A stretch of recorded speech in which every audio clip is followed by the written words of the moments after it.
नमस्कार। शब्द विन्यास 666 के सभी नए और पुराने सदस्यों का स्वागत और आभार। नए सदस्यों का आभार कि वो लगातार हमारे साथ जुड़ते जा रहे हैं और पुराने सदस्यों का आभार कि वो लगातार हमारे साथ बने हुए हैं। पिछली कड़ी में आपने जिस कहानी का प्रथम अंक सुना था वो थी हरी बिंदी। कहानी की नायिका आज के दिन अपने पति की अनुपस्थिति में पति के व्यक्तित्व के साय से अलग एक अपना निजी पसंदीदा दिन बिता रही है, अपनी छोटी छोटी खुशियों को जीती हुई बेरोक टोक, जहां उसे किसी के बनाए दायरे में रहने की जरूरत नहीं है। कहानीकार है स्त्री मन के संवेदनशील पहलू को उजागर करती लेखिका सुश्री मृदुला गर्ग जी। आज उनकी कहानी हरी बिंदी का दूसरा और अंतिम अंक सुनेंगे, तो सुनना प्रारंभ करें। खाकर बाहर निकली तो सोचा पास किसी सिनेमा घर में पिक्चर देख ली जाए। किस्मत से अंग्रेजी की पुरानी मजाकिया पिक्चर लगी मिल गई, डैनी के की। राजन कहता है, न जाने तुम्हें डैनी के कैसे पसंद है, मुझे तो उसके बचपने पर हंसी नहीं आती। पर उसे आती है, खूब आती है। फिर हंसी पर हंसी आती है, कभी कभी बेबात आती है, जैसे आज। पिक्चर के दौरान वह आज और दिनों से ज्यादा ठहाके लगा रही थी। पास बैठे आदमी की सूरत अंधेरे में दिख नहीं रही थी, पर हंसी की आवाज जरूर सुनाई पड़ रही थी। पता लग रहा था हंसने में वह उससे 2 कदम आगे है। अदाकार की एक खास बेचारगी की मुद्रा पर वे इतनी जोर से हंसे कि उनके हाथ आपस में टकरा गए। सॉरी कहने के इरादे से एक दूसरे की तरफ मुड़े, पर माफी मांगने के बजाय एक ठहाका और लगा गए। उसके बाद हर बार यही हुआ। हंसी आने पर वे अनायास एक दूसरे को देखते और मिलकर हंसते। खेल खत्म होने पर एक साथ बाहर निकले तो देखा 4:30 बजे ही काफी अंधेरा हो चला है। आकाश यूं तना खड़ा है कि अब बरसा अब बरसा। कितना सुहावना दिन है, उसने अपने पड़ोसी से कहा। सुहावना? उसने कुछ अचरज से कहा। या बेरंग? हाँ, कितना सुहावना बेरंग दिन है। समझता हूँ, सूरज यहाँ रोज निकलता है, पर धुंध कभी कभी होती है। 8 महीनों में आज पहली बार। अब मानसून शुरू हो जाएगा। हाँ, आज खूब बरसेगा, उसने कहा। फिर अनायास जोड़ा, कॉफी पिएंगे? जरूर। हल्की हल्की फुहार पड़नी शुरू हो गई तो दोनों भागकर सामने वाले रेस्तरां में जा घुसे। उसने बाल झटक दिए और बोली, आपका छाता कहाँ है? छाता? हाँ, आप लोग हमेशा छाता साथ रखते हैं ना?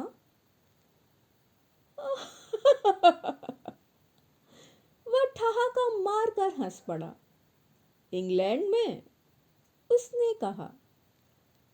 कॉफी मंगाकर दोनों सामने काले पड़ाए समुद्र को देखते अपने अपने ख्यालों में खो गए।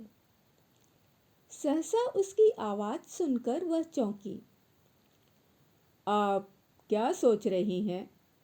यह जानने के लिए पेनी का खर्चा करने को तैयार हूं। वह कह रहा था।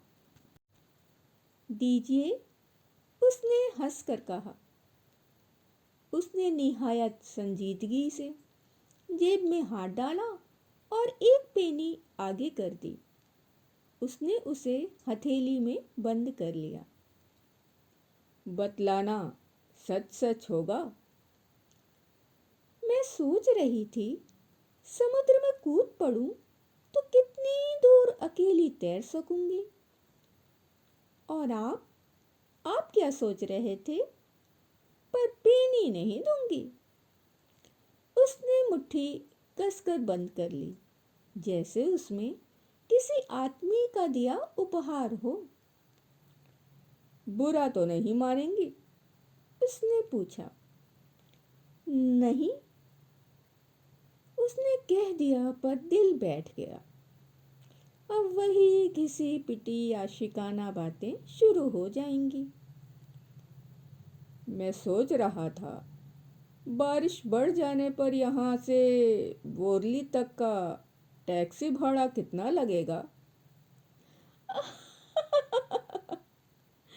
वह जोर से हंस पड़ी, दुर्भावना से नहीं, हर्ष के अतिरेक से। मुझे रास्ते में छोड़ते जाएंगे तो आधा, उसने कहा। बहुत खूब। उसने यह नहीं पूछा कि वह रहती कहाँ है। उसे लगा जीवन में पहली बार ऐसे इंसान के साथ बैठी है जो यह नहीं जानना चाहता उसके पति हैं या नहीं, और हैं तो क्या काम करते हैं। समुद्र के जल पर गिरती वर्षा की बूंदें कितनी अच्छी लगती हैं, उसने कहा। हाँ। कुछ देर दोनों चुप रहे।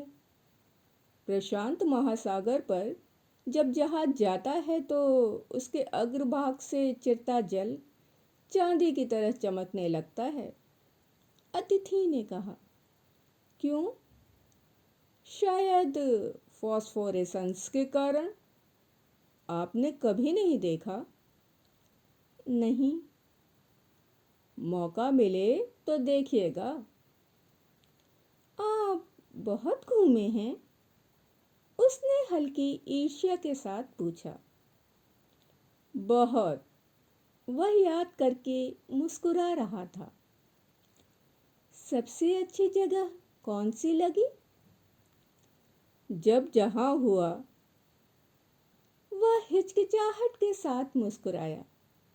पता नहीं वह समझे या ना समझे। वह हामी में सिर हिलाकर मुस्कुरा दी। उसने देखा कॉफी खत्म हो चली है और बैरा बिल लिए आ रहा है। बाहर वर्षा थमने लगी है। धुंध भी छट रही है। नहीं, धुआंधार नहीं बरसेगा। वह संकेत झूठा निकला। अब धुंध हट जाएगी और वही तेज प्रकाश वाला सूर्य निकल आएगा। बिल आने पर उसने उठा लिया और कहा, न्योता मेरा था। अतिथि ने बहस नहीं की। शुक्र है, उसने सोचा। पैसे देने की जिद करने लगता तो सब कुछ बिखर जाता। टैक्सी लेकर चले थे कि घर आ गया। उतरते उतरते पैसे निकालने लगी तो उसने रोक दिया। रहने दीजिए। क्यों? उसके माथे पर शिकन पड़ गई। आज का दिन मेरे लिए काफी कीमती रहा है। कैसे? मैंने आज से पहले किसी को हरी बिंदी लगाए नहीं देखा, उसने स्निग्ध स्वर में कहा। वह जरा ठिठकी कि टैक्सी चल दी। कुछ दूर जाकर आंखों से ओझल हो गई। तो ये थी कहानी हरी बिंदी। गौरतलब है कि अपने प्रकाशन के लगभग 50 वर्षों बाद भी इस कहानी को पढ़ते या सुनते हुए ये उतनी ही प्रासंगिक लगती है। नायिका के द्वारा पाठक और श्रोता वर्ग उसी उन्मुक्तता का एहसास कर पाते हैं। आज बस यहीं तक। कहानी आपको कैसी लगी? अपने विचार अवश्य व्यक्त करें। पसंद आने पर लाइक करें, अपने मित्रों और परिवारजनों में शेयर करें। नए सदस्य हमारे साथ हमेशा बने रहने के लिए चैनल को सब्सक्राइब कर लें, बेल आइकन को अवश्य प्रेस कर लें। अभी के लिए विदा। धन्यवाद।